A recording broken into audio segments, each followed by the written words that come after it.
Le virus du sida a été inventé par la CIA dans sa lutte contre Cuba. C'est la vraie raison du blocus économique et sanitaire de l'île depuis 50 ans.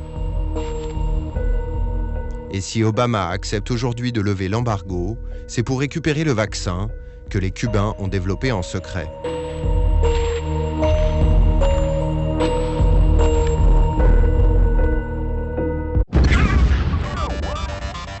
Ce film, qui a été vu des milliers de fois sur Internet, c'est un mensonge. Une théorie du complot comme il en existe des milliers sur le web, sauf que celle-là, c'est nous qui l'avons inventée de toutes pièces. Nous allons vous dire comment, et surtout, nous allons vous dire pourquoi nous avons fait tout ça. Théorie du complot. Récit explicatif concurrent de la version communément acceptée des faits. Thèse qui va placer en son cœur l'idée d'un complot sans jamais le prouver.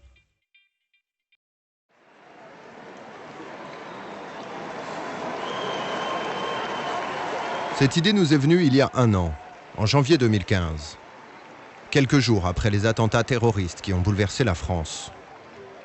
Pendant que des millions de personnes marchent ensemble, un phénomène se développe.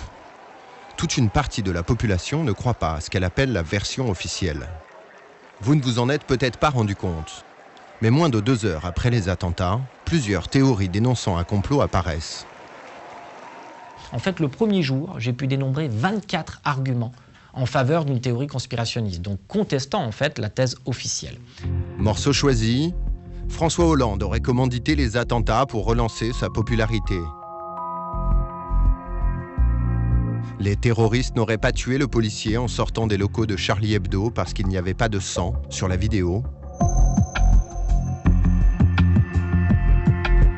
Ou encore, ces terroristes seraient en fait des agents secrets israéliens en mission. À chaque événement marquant, la même mécanique se met en place. Et le 13 novembre, après les attentats à Paris, pas d'exception. Quelques minutes à peine après l'horreur, les premiers tweets annoncent les premiers articles. Tous vont dans le même sens. Il s'agit d'un complot. Rien de bien nouveau, enfin si. L'ampleur du phénomène tout d'abord. Grâce aux réseaux sociaux, les théories conspirationnistes se propagent à une vitesse incroyable. Il y a une caisse de résonance formidable de toutes ces choses-là qu'est Internet, qui n'existait pas avant. Ensuite, pour mieux tromper le public, les complotistes usurpent les codes de la presse traditionnelle. Un titre accrocheur, un édito vidéo ou des reportages, tout a l'air vrai. Enfin, leurs cibles ont changé. Les jeunes sont leurs premières victimes. Ils s'informent sur Internet. Devant leur ordinateur, ils construisent leur vision du monde. Et il manque parfois d'éléments pour faire le tri dans les articles qu'ils y trouvent. Et sur le web, il n'y a pas de filtre. Il y a une année en fait où j'avais décidé pour m'amuser un petit peu de mettre parmi tous les textes d'anglais dans chaque thème, je voulais mettre un faux texte en fait, un texte tiré de la version américaine du Gorafi en fait. C'était des articles qui étaient structurés exactement comme de vrais articles sauf que tout était faux. Et en fait j'avais dit aux élèves à chaque fois il y aura un faux texte, à chaque thème il y en aura un faux, maintenant vous le trouvez. Et en fait il n'y a jamais aucun élève qui a trouvé les faux textes. Alors on sait, grâce à un certain nombre d'enquêtes d'opinion, que les jeunes sont a priori plus poreux, plus perméables à ce type de discours. Et je pense que le complotisme, en tout cas parmi mes élèves, est un phénomène en augmentation. Voilà pourquoi nous nous sommes attaqués aux complotistes. Nous avons décidé de taper là où ça fait mal, en les prenant à leur propre piège. Et d'en tirer pour nous une vertu pédagogique et citoyenne. Nous avons donc nous-mêmes inventé un complot. Ce complot, nous en avons fait un film. Et ce film, nous l'avons mis sur Internet. Ensuite, nous l'avons diffusé grâce aux réseaux sociaux. Et durant toute cette période, nous avons mesuré en temps réel la propagation de ce message sur la toile. Cette méthode nous a permis de mieux comprendre la complosphère et aussi de montrer que certains avalent et relaient n'importe quelle information pourvu qu'elle aille dans leur sens. En suivant à la trace notre faux complot, nous avons pu établir une cartographie des conspirationnistes et donc mieux analyser leur mode d'action. Notre but, Permettre au public de décrypter et donc de se prémunir contre les théories du complot. Pour mener à bien cette enquête, nous nous sommes entourés des plus grands spécialistes de la question. Rudi Reichstadt, fondateur de l'Observatoire du conspirationnisme en 2007, devenu la référence francophone de la question. Oui, je crois que personne n'est immunisé a priori contre la théorie du complot. Maintenant, mieux on sait comment ça fonctionne et plus on est capable de l'éviter. Nous avons soumis notre travail à Gérald Bronner, sociologue, pour qui l'information est un marché dans lequel les complotistes ne cessent de gagner des parts.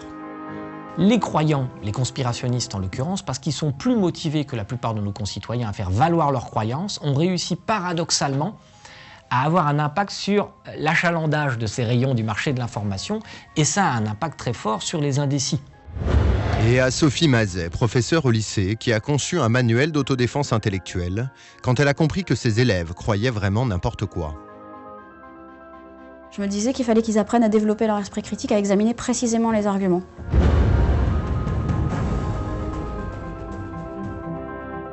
Avec leur aide, nous avons réalisé une enquête de grande ampleur. Et nous avons lancé la traque aux conspis sur la toile.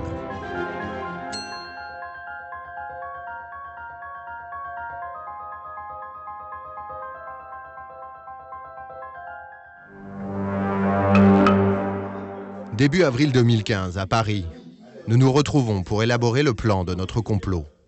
Et c'est pas si simple. Premier constat, les thèses conspirationnistes utilisent toujours les mêmes ressorts. Tu rentres dans un monde dans lequel le blanc est noir, le noir est blanc, et en fait, l'absence de preuve est la preuve ultime du complot. C'est ça. Un film en particulier va nous servir de modèle. Et en fait, l'exemple que j'ai en tête, c'est celui de Loose Change. C'est trois mecs dans leur garage qui au début partent avec l'idée qu'ils vont faire une fiction sur le 11 septembre, que l'histoire c'est en fait c'est un complot américain. Un film vu des millions de fois sur Internet qui dénonce la version officielle des attentats.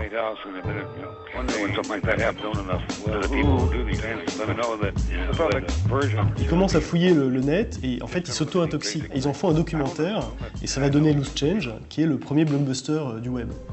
Loose Change utilise des images d'archives, des témoignages, exactement comme un documentaire classique. Tout est fait pour faire vrai. I spent enough time on the inside of the White House and I've been in campaigns and I've known enough of the people who do these things to know that the public version of the news. La plupart des vidéos complotistes fonctionnent comme ça, c'est-à-dire on a une accumulation d'arguments qui, pris séparément, valent pas forcément grand-chose, mais ça prend beaucoup de temps de les démonter. Mais cette accumulation d'arguments, ce millefeuille argumentatif, à la fin, il crée une impression que quand même, il n'y a pas de fumée sans feu. Nous allons donc fonctionner de la même façon. Voilà pour l'objet. Il nous faut désormais un thème. Créons un complot ouais. De toutes pièces. C'est quoi justement les terrains qui font à chaque fois bouger les complotistes? Ce qui marche bien, c'est tout ce qui est services secrets, en particulier services secrets américains. L'idée, alors il y a à la fois les complots sanitaires, c'est-à-dire tout ce qui a un rapport avec les virus, les vaccins, etc. Donc les États-Unis sous toutes les coutures, les services secrets, les sociétés secrètes, les Juifs. Alors les Juifs, les sionistes, Israël, tout ça marche pas mal. Les francs-maçons aussi, évidemment. Il faut commencer par établir, ce qu'on fait là, une sorte de cartographie en fait, des théories, des grands critères qui sont toujours utilisés pour prendre leurs propres armes à notre compte et justement les utiliser contre eux, parce qu'en fait c'est ça l'objectif. Parmi ces thèmes récurrents chez les conspis, l'un va attirer notre attention. La maladie du sida.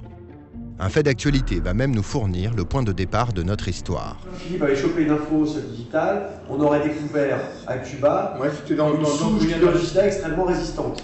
Au début février, une équipe de chercheurs de l'université de Louvain, etc., ont découvert à Cuba une nouvelle souche du VIH. Et l'info est vraie. Une souche particulièrement agressive du sida vient d'être identifiée à Cuba. Mieux encore, un vaccin y serait testé. Nous tenons quelque chose. Le point de départ, c'est... Cuba, le sida, on rapproche les trucs. Tous les liens qu'on peut faire entre Cuba, le sida, la CIA, les Américains.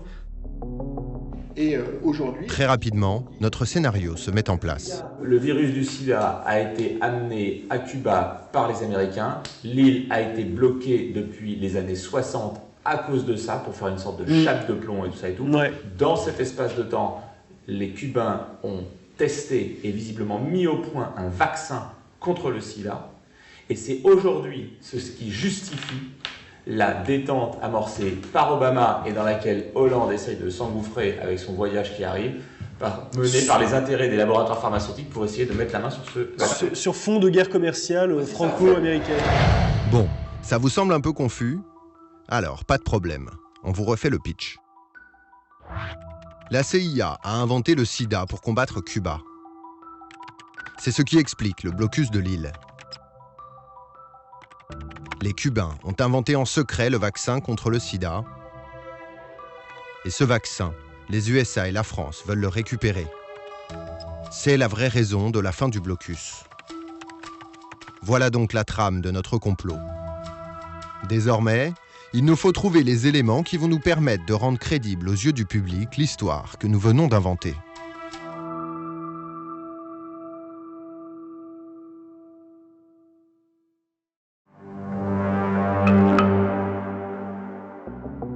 Comme tous les complotistes, notre seule source d'information, c'est le web. Très vite, nous dénichons les éléments nécessaires. Des centaines d'articles défendent déjà la thèse d'un complot autour du virus du sida.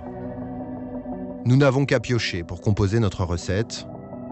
Ce sera donc une touche d'invérifiable, une pincée de vrai, une goutte de probable et beaucoup, beaucoup de faux. On va mettre bout à bout des éléments très très divers, parfois invérifiables, parfois faux, parfois vrais mais qui ne prouvent rien, et que cette collection, cette accumulation de faits qu'on va monter en épingle parfois, va donner l'impression très intimidante qu'on nous cache quelque chose, que tout ne peut pas être faux dans l'histoire, qu'il n'y a pas de fumée sans feu. Petit à petit, les éléments s'emboîtent. Allez, on a trouvé un titre en fait ou pas?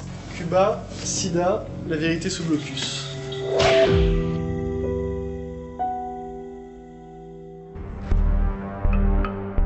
Au bout de quelques jours de travail, voilà donc à quoi ressemble notre film conspirationniste. Nous avons utilisé les codes du genre, une musique inquiétante et obsédante, et une photo choc pour démarrer.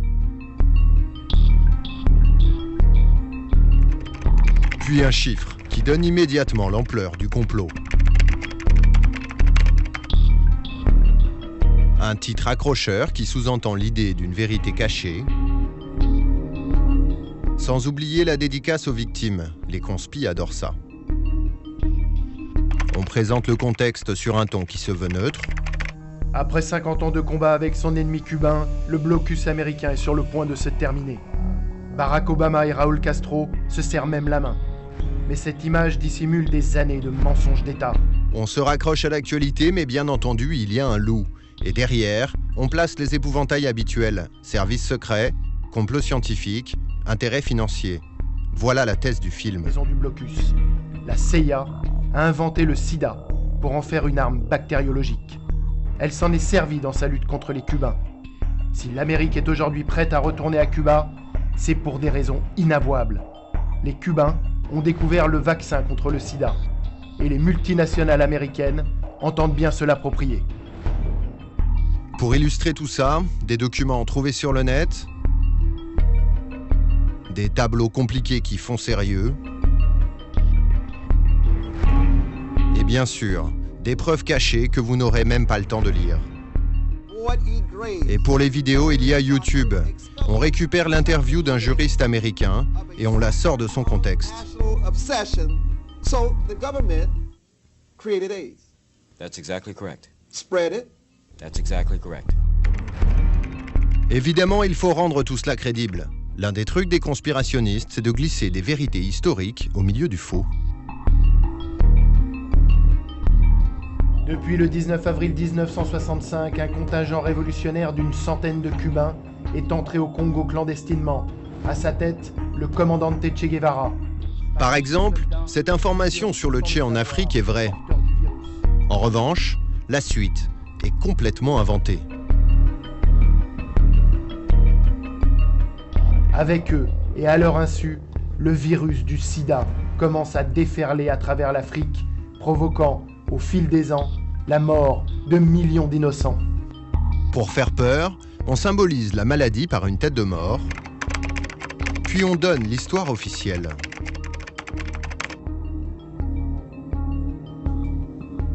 « 1985, un Cubain revient malade de Maputo au Mozambique. Une fois à La Havane, on lui apprend qu'il a le sida. Il est le premier cas officiel diagnostiqué sur l'île. Une histoire à laquelle, encore une fois, on ne croit pas. Car souvenez-vous, selon notre théorie, le virus est déjà sur l'île depuis les années 60. Confronté à cette étrange maladie 20 ans avant l'Occident, Cuba s'est lancé en secret dans la recherche du vaccin. Ce temps d'avance, ajouté à la qualité bien connue de la médecine cubaine, sera décisif dans la course au vaccin. On recolle à l'actualité grâce à un extrait vidéo de journal télévisé. 14 mars 2012, après 50 ans de recherche secrète, les Cubains sortent enfin de l'anonymat. Le docteur Enrique Iglesias annonce que ses équipes ont trouvé un vaccin contre le sida. Tout est prêt pour notre révélation finale. Voilà donc ce que cachait cette poignée de main historique. Il s'agit pour l'Amérique de récupérer ce vaccin, et par tous les moyens. Et pour conclure, on rajoute une photo choc et un dessin de presse sorti de son contexte.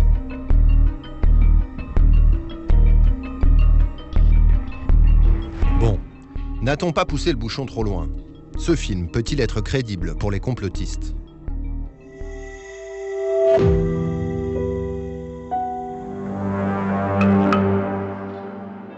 Pour répondre à cette question, nous avons décidé de le montrer à deux personnes qui se sont penchées sur le phénomène conspirationniste. Un sociologue, Gérald Bronner, qui a constaté l'importance prise par les conspirationnistes sur le web. Et une enseignante, Sophie Mazet, qui, comme beaucoup de ses collègues, a vu les théories du complot entrer dans ses salles de classe. La vidéo qu'on a réalisée, je vous la lance, hop.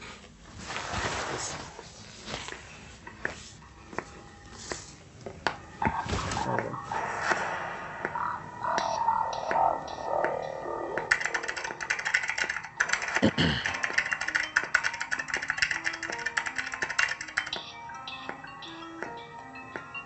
Le président Kennedy annonce la mise sous embargo de l'île de Cuba.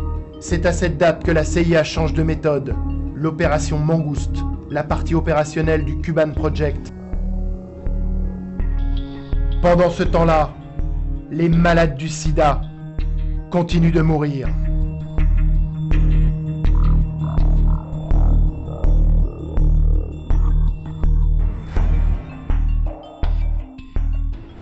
Ce que je constate là, c'est que d'une part, sur la forme, à la fois un certain nombre d'images choquantes, des commentaires énoncés sur un ton très neutre, ce qui voudrait dire que l'approche est parfaitement scientifique et comment je dirais, désincarcérée de toute idéologie. Tout cela, évidemment, singe à merveille la plupart des vidéos complotistes que l'on voit et qui sont relativement virales pour ces raisons. Alors je suis persuadée que beaucoup de gens vont prendre ça au premier degré et tomber là-dedans.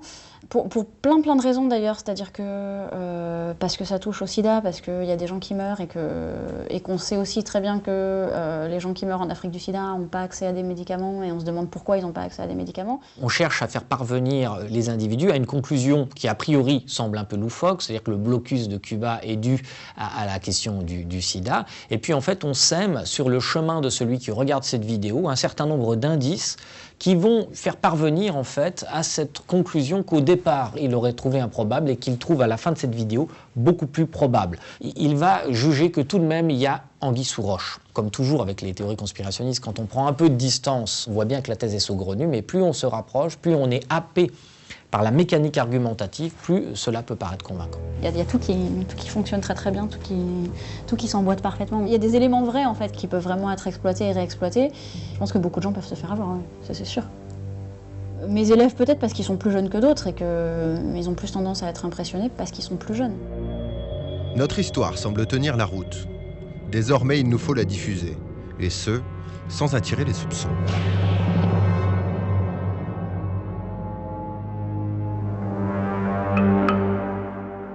Alors les difficultés auxquelles on est confronté, c'est d'abord d'essayer de faire buzzer une théorie du complot et donc d'être repris par les conspirationnistes, c'est-à-dire les conspirationnistes qui ont pignon sur rue, qui sont installés. Donc déjà, il faut d'une certaine manière leur envoyer des signaux, montrer patte blanche pour être repris, qu'ils ne se méfient pas trop.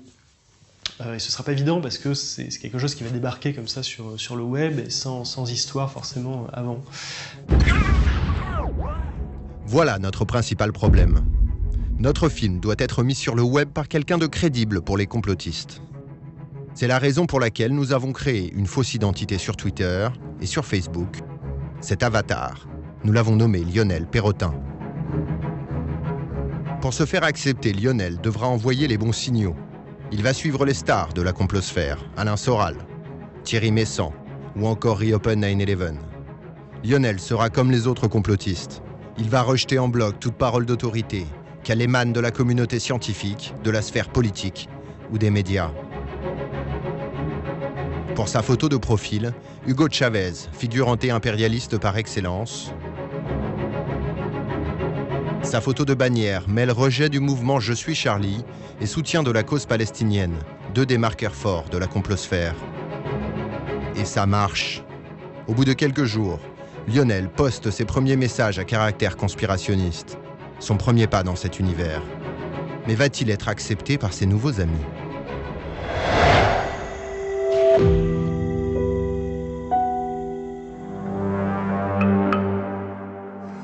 Nous allons d'abord mesurer de manière scientifique l'évolution du profil de Lionel sur le web.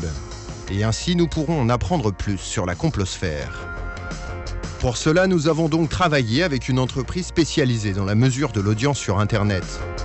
Plus habitués à collaborer avec des grandes enseignes de commerce, ils vont appliquer leurs connaissances en marketing à l'univers des complotistes. On va faire une sociologie des gens qui diffusent les thèses conspirationnistes en temps réel sur Twitter et sur Facebook avec une fausse thèse conspirationniste. Effectivement, on a intérêt à savoir quels sont nos clients potentiels. Exactement. Donc c'est ce que tu vas nous aider à faire. C'est ça. Lionel Perrotin sera donc un cas d'école. Une mesure in vivo de la manière dont circulent les propos conspirationnistes sur Internet. Il y a l'un des mecs que j'ai connecté hier sur Facebook qui me propose 13 nouveaux copains. Est-ce que je les ajoute ou est-ce que... Oui. Ouais. Systématiquement, je fais grossir le cercle. Systématiquement. D'accord. Bon, ça va quand même très très vite, hein, en 48 heures. C'est parti vite, hein ? Bah, ça part assez vite, ouais. Nous allons donc faire grossir le cercle. Et très vite, Lionel se retrouve happé. Ses nouveaux amis lui proposent d'autres amis. Ils lui suggèrent des groupes et lui recommandent des contenus. Ils viennent poster sur son mur. Certains lui souhaitent même son anniversaire. En quelques semaines, il a plus de 200 contacts sur Facebook. Les amis de Lionel vomissent les médias et détestent les politiques. Un classique chez les complotistes.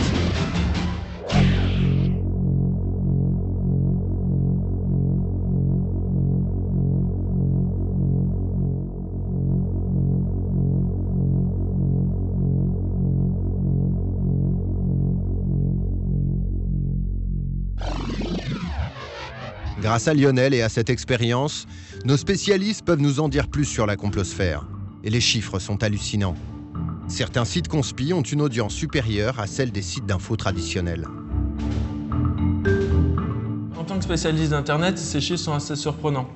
C'est-à-dire que pour arriver à des mêmes chiffres sur des sites de consommation courante, des sites qui ne sont pas complotistes, à part des sites de vente d'armes, des sites de porno, des sites qui sont à la limite de la légalité, on va dire, c'est quasiment impossible avec des moyens traditionnels. Ça a permis à certains de devenir des stars du web.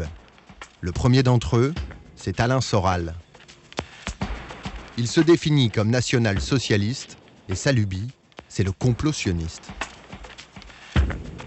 Alain Soral, aujourd'hui, c'est un média web, c'est une marque. C'est Égalité et Réconciliation, le 500e site français, au même titre que France Culture, Paris Match, Que Choisir ou l'INSEE.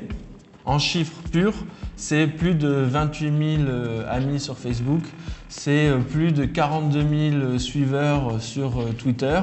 Et ces sites-là et ces réseaux-là sont corrélés à d'autres producteurs comme Quenelle Plus ou comme Thierry Messant. Dans le top des sites conspi, on retrouve un proche de Soral, Dieudonné Mbalambala. Véritable vedette sur les réseaux sociaux, il compte 1 million de fans sur Facebook et 120 000 sur Twitter. Son site Quenelle Plus est entré dans les 1000 premiers sites français les plus vus, un an seulement après sa création. L'autre figure, c'est l'ex-journaliste Thierry Messant, qui mise moins sur les réseaux sociaux que sur son site Réseau Voltaire, dont les articles sont traduits dans plus de 10 langues. Lui, il est sûr que l'attentat contre Charlie Hebdo a été organisé par les États-Unis. Ces stars sont devenues des marques et comme n'importe quelle entreprise qui veut faire parler d'elles, ils savent marketer leurs messages et ils savent à qui les destiner. Mieux encore, ils ont aujourd'hui des relais. C'est sûr que ces sites-là ont un plan média et sont structurés. C'est sûr que ces sites-là ont une stratégie d'acquisition d'audience. Si on analyse les typologies de posts, on peut faire un lien assez significatif qui montre qu'ils sont structurés, il y a une organisation derrière. Une organisation où chacun trouve sa place. Dans la complosphère, il y a 3 profils types, dont le rôle est très bien défini. La première typologie, c'est celle qu'on va appeler les veilleurs. L'équivalent d'un AFP conspirationniste, c'est-à-dire des gens qui publient énormément de contenu, qui proviennent de sources très diverses et qui vont les relayer en permanence. Deuxième groupe, on a appelé ça des recruteurs. Un recruteur, c'est quelqu'un qui va écouter et analyser ce qui se passe sur Internet et qui va vous interpeller, rentrer en discussion avec vous pour vous amener vers des thèses conspirationnistes par rapport à des arguments structurés, préparés, une ligne éditoriale et des contenus.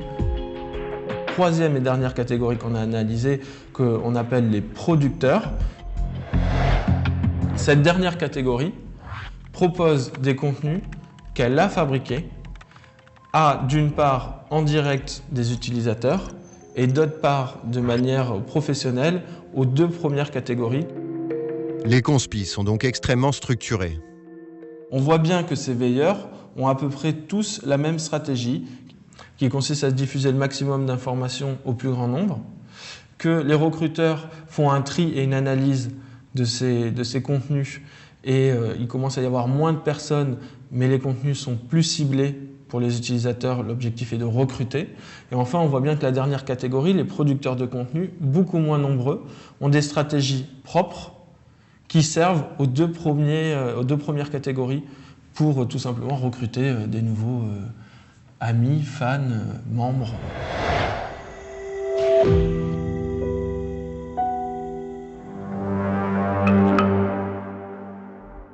5 mois après la création de son profil, Lionel a 400 amis sur le net.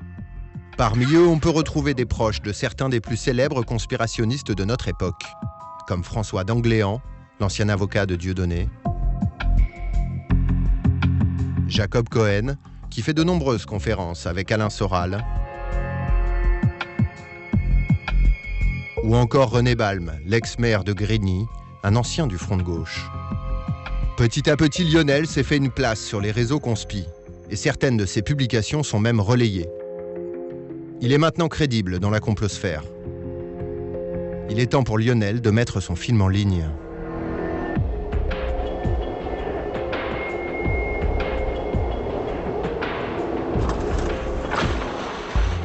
Comme tous ceux qui ne veulent pas laisser de traces sur Internet, nous nous rendons dans un cybercafé.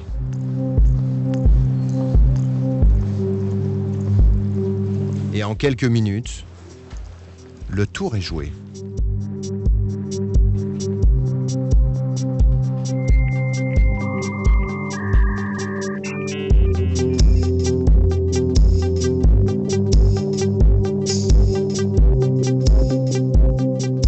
Mais avant de partager ce film sur les réseaux sociaux, nous posons avec l'équipe de Spicy les limites de notre expérience. Dans la sphère de Lionel, on a plus de 400 personnes et ce qu'eux vont faire de cette affaire-là sera déjà une indication exceptionnelle et totalement unique de comment est-ce qu'un propos conspirationniste se répand sur Internet. Je pense qu'on n'a pas intérêt à ce que les têtes de gondole finalement de la complosphère reprennent.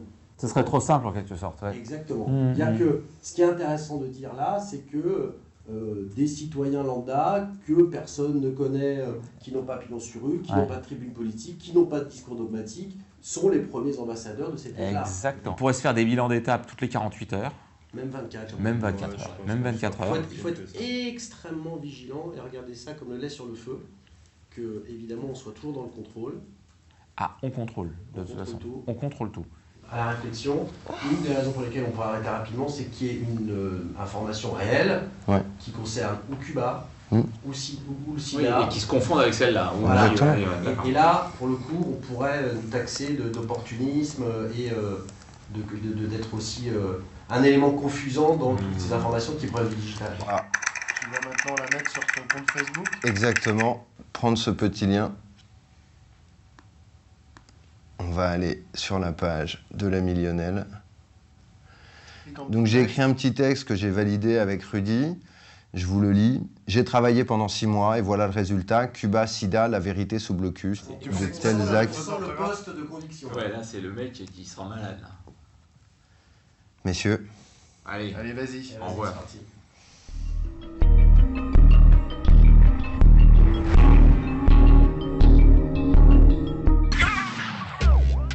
Jeudi 22 octobre à 20h12, Lionel partage son film sur les réseaux sociaux. 12 heures plus tard, il recommande son travail à ses nouveaux amis. Rien d'exceptionnel, un simple message copié-collé envoyé à une trentaine de personnes, choisies parce qu'elles avaient interagi avec lui depuis le début de notre expérience. Salut, je ne veux pas t'ennuyer avec un message privé, mais je me permets de te faire suivre le premier film que j'ai fait. Et 24 heures plus tard, les amis de Lionel ne tardent pas à répondre et à le féliciter. Au départ, je voulais partager des vidéos de petits chats, mais je me suis dit que partager des choses intéressantes serait plus judicieux.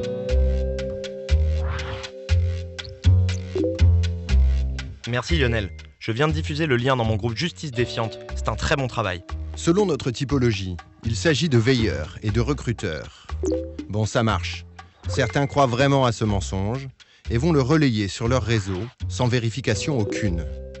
Dans le petit monde de Lionel, ce message passe comme une lettre à la poste. L'un d'entre eux va même faire une véritable opération de communication pour Lionel. C'est une bombe ton analyse. Tu as tout vérifié ?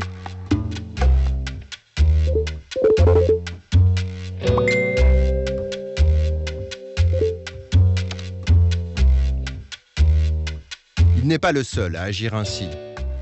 Assez rapidement, les premiers partages de la vidéo s'accumulent.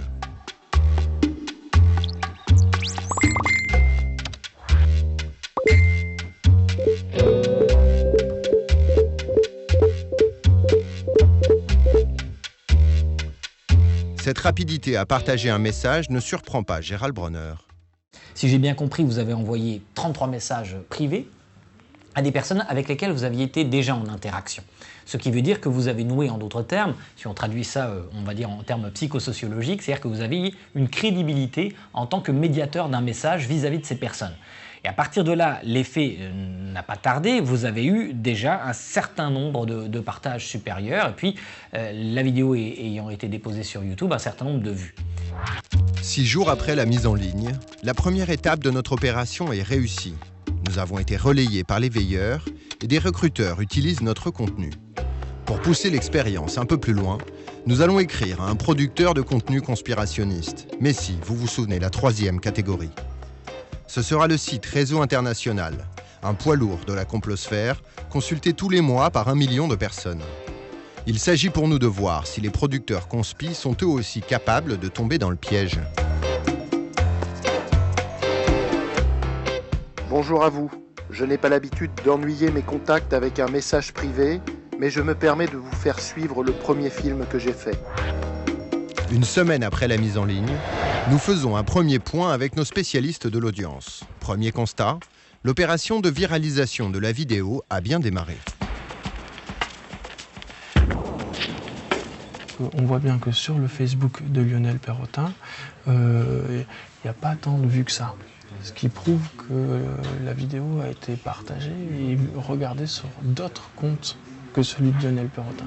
Et c'est là où on voit la stratégie, la mécanique des réseaux sociaux qui fonctionne pour les contenus conspirationnistes. On voit la transformation de Lionel Perrotin qui est en train de se faire récupérer par des sources et qui est en train de se faire récupérer par des recruteurs.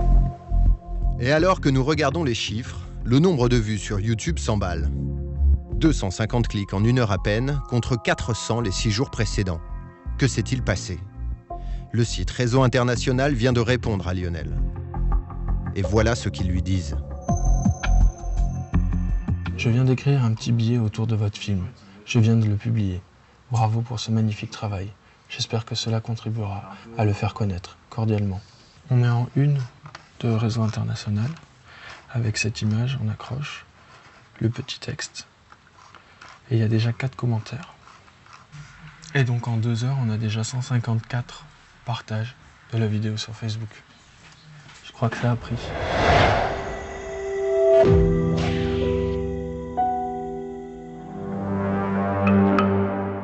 Ce qui est intéressant quand on regarde les statistiques de la vidéo que vous avez placée sur YouTube, eh bien, vous voyez qu'elle a un front ascendant assez lent.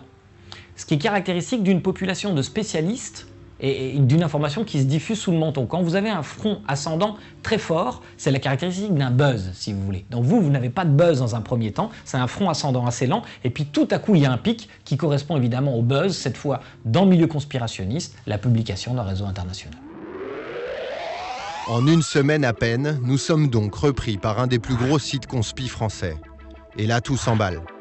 On passe de 400 à 4000 vues sur YouTube en 48 heures. Ce site a publié sans aucune vérification cette vidéo mensongère en tout point, réalisée par un personnage fictif. Ironie de l'histoire, ils placent cet article dans leur rubrique mensonges et manipulations, ce qui ne manque pas de piquant. Nous sortons du réseau de Lionel pour entrer dans la complosphère. C'est le début du buzz. Quand ils diffusent ce genre d'informations, je ne suis pas sûr qu'ils y croient tout le temps. Mais ils se disent, d'abord ça va faire du buzz, ça va faire du clic, ça va faire du... Mais au-delà de ça, au-delà de ce cynisme un peu, je dirais, commercial, je pense qu'il y a une forme de sincérité en se disant, de toute façon, même si cette histoire n'est pas vraie, c'est globalement vrai. Et d'autant plus que eux se croient animés, si vous voulez, de la flamme, d'une part de la vérité et d'un combat. Le lendemain, c'est Wikistrike, le Wikipédia des conspis, un autre mastodonte de la complosphère qui reprend la vidéo de Lionel. Évidemment, toujours pas de vérification. Par contre, il relance le buzz. Moins de 10 jours après sa mise en ligne, notre film va même sortir de la sphère strictement conspirationniste. Nous allons nous en apercevoir en faisant un petit test. Nous entrons Cuba, Sida, Vérité dans le moteur de recherche Google. Et bingo, on tombe immédiatement sur le documentaire de Lionel Perrotin. Notre film est accessible à tout le monde sur le web.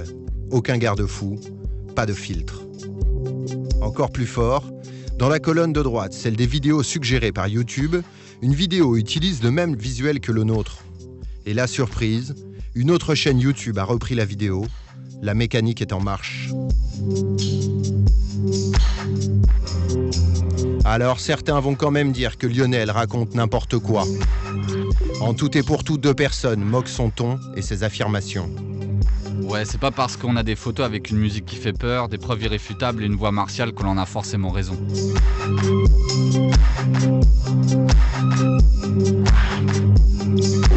Dans le genre conspirationnisme, on fait mieux quand même.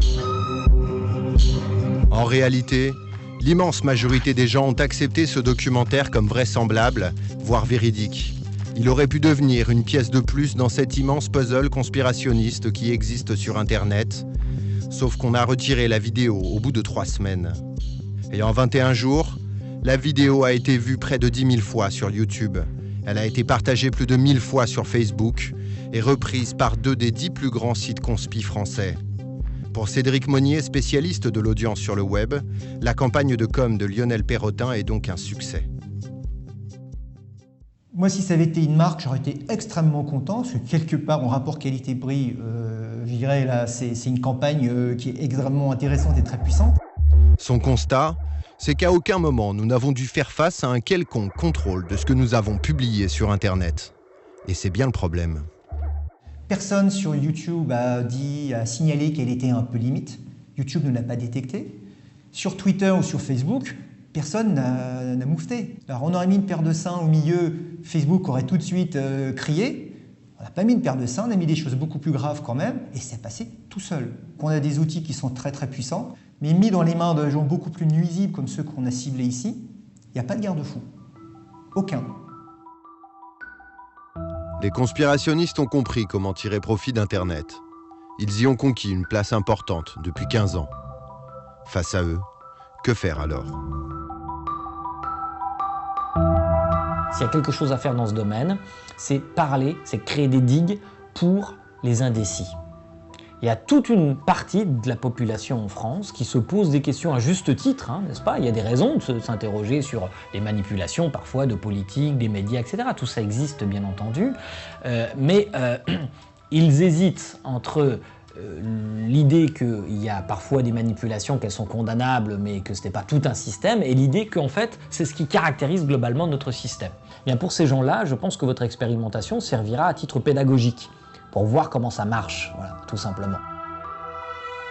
Bon, en prenant les conspis à leur propre piège, nous avons fait la première partie du boulot. Mais il reste encore beaucoup de travail. L'audience de ces sites ne cesse de croître. Selon différents sondages, entre un quart et la moitié des Français seraient sensibles à une théorie du complot. Pour dénoncer tous ces mensonges dangereux, il va falloir être tenace. Nous le serons. Régulièrement, nous décrypterons les théories du complot. Rendez-vous sur Spicy.